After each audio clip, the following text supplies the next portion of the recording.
even know if I would consider myself femme, but I know in comparison to the scale that there is, right? Because there's this scale. On that scale, I don't measure up to the mask. I don't measure up to the masculine. So it's like I'm just automatically in the femme, right? That's just, I don't mind being, like, I don't categorize myself too much because ultimately I don't care enough. I don't think life is that deep. I think if you're not multifaceted, let me gag it real quick. If you're not multifaceted, maybe you're easy to label. Thing about me, like, I'm sorry, like, I'm a little multifaceted. I just have too many sides to me. I see all the perspectives. I see it all. I'm just tapped into the matrix. I see it. So I don't really take any of that seriously, but I see how other people would categorize me based on that scale. So, okay, I'm the femme, right? I'm the femme, sure. Love it.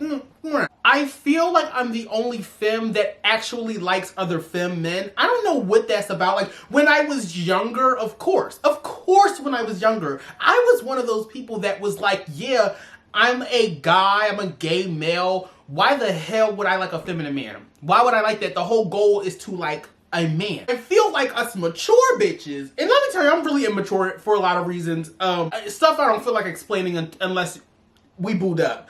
I'll explain my insecurities to my man, but I'm not going to explain it to y'all. I'm not in the mood. I feel like for us that mature, we start to kind of be able to see that's a man at the end of the day. And it's not even a trans woman, it's a man. This person is a feminine man, and I like men. And I started to really be able to see, and that was the thing too, you start to see the sissy in the masculine men more than the sissified men.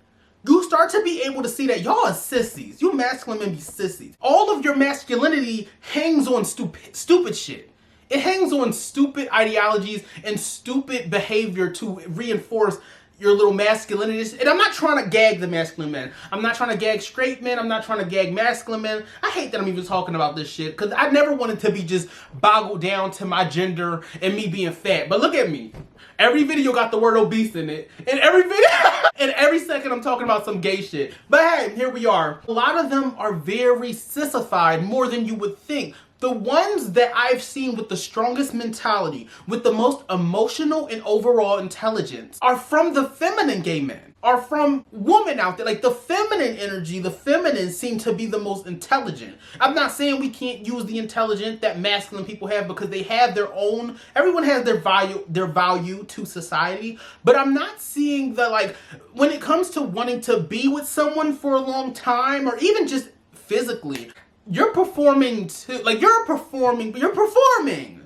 A lot of y'all masculinity is performing. Y'all talk about the trans people all the time. You talk about this and you talk about that, and it's like, y'all don't realize y'all perform too. I just think it's funny that, like, I find the feminine men attractive because I see that being a man who is manly enough to walk outside and not give a fuck about what these people think. And I'm not necessarily saying, like, I want to walk around with somebody who wearing a dress or anything crazy. Like, I mean, girl, who knows? But I'm saying the feminine men, that's who you want to take to dinner. I feel like people are still stuck in the masculine perception that we used to have when we were younger. We all felt that masculine men would be these protectors and these warm things. And I'm not saying that they can't be. I'm not saying that they're not out there, but it's not what we expected. What we learned is that everyone is basically on the same playing field. Men and women are basically the same goddamn thing with differences, right? There are differences. I'm not acting like there's not. But I'm saying at the end of the day, what men expected out of women, right? What straight men or all of society expected out of women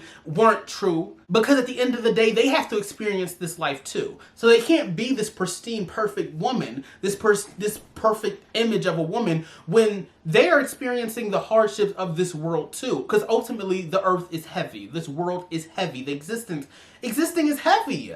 And so you see it on them. They're going to age. They're going to have flaws because ultimately, like, that's what it is. That's what this existence is. It's aging. It's weighty. It's a lot. So you're not going to be able to have all women just be perfect for all of their lifespan, because it's just not how that works. And masculine men, they're flawed. They're emotional. They have their own emotions too. So that original perception that we had is just not what it.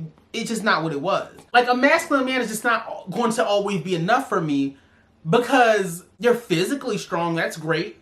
But, I mean, what does that do for me? If we getting held up at gunpoint, you're done. Like, you're done, Pookie. You're kind of done. You're over with. So what do I do with that? right? Like, and you being masculine does nothing for me. And ultimately, if I'm with a feminine man, you're a man still. So you still have muscles. You're still, you know, I mean, I'm a man. I don't got. Yo, I was lifting weights. Like, I just don't want to. I don't know what happened. I mean, I kind of am in the mood to lift weights actually again. But I was really on my shit. I don't know. It's something though. Really what the tea is, I gotta get a lot of my life together in a lot of other ways, and that's really what the tea actually is. Like I've said, most of the feminine men I've been around have portrayed more of a personality that you actually want to marry, that you actually want to be around. Masculine men is insecurity up and down that bitch. I'm not saying feminine men don't have it either, but like they're adult enough to get into it, to talk about it, to, you know what I mean? To like engage. These masculine men are pussy. Oh my God. Y'all know I don't be trying to say pussy like that because, you know, I'm not trying to say that pussy is weak and because, you know, we know it's stronger than balls. Right, because I was starting to say dick and balls and I miss saying that. Oh, men just so dick and balls. You got to say it a certain way because it's a little bit mouthier than pussy. Pussy was so perfect to say. But now it's saying dick and balls. You got to get into how you say it. Dick and balls. Men are just so zick and balls. That's what it was, zick and balls. So zick and balls. What am I doing? What?